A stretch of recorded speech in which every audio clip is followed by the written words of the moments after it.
masolo ya kwanga tikela bateke ya immobilier tikela Imo Congo hôpital ya PDG expert docteur en immobilier Leinzau Mayala. Pokuna mapangu nyonso eza ya koteka sans exception. Esengeli boyebake pona ba problème na bino nyonso etali vente, achat, paie location, équipe ya ba professionnel ya Imo Congo hôpital ba traitaka yango dada avec impact na idéologie. Botu na nganini ba service eza yele na Imo Congo hôpital lokola vente, achat, location, paie likambo etali déménagement na bino bomi tungisa kutu te po ba bis permanent etandami wana kaka pona ko servir ba client na bango. Bonjour, les angai président ya Imo Congo hôpital.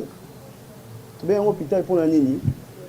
Donc toute personne ozoluka ndaku ya kofutela to ya kosomba pana biso baza ba maladie en immobilier. Alors nous sommes là pour nous traiter cause de solution.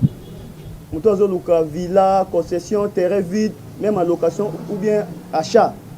Donc moi et mon équipe nous sommes disponibles pour nous avoir solution. Faites-nous savoir tous vos besoins immobiliers et nous nous chargerons du reste. Imo Congo nyonso ya koteka sans exception. Mapango nyonso eza ya koteka sans exception. Wana route de Matadi, beaucoup d'infirmières, d'infirmières bazali, bakoyamba bino, bakosala musala comme il faut. Tobengi bino ebele ba maman ba papa, ozala posa achat, vente, location. Toza wana pona kopesa bino ba solution ya ebele.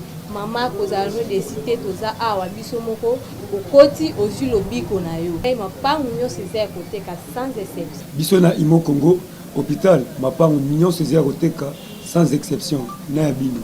Ya solo bondi melanga masolo ya immobilier botikela yango Imo Congo hôpital. Pokuna mapangu nyonso eza ya koteka sans exception. Kodutete na ya bino peza ya koteka.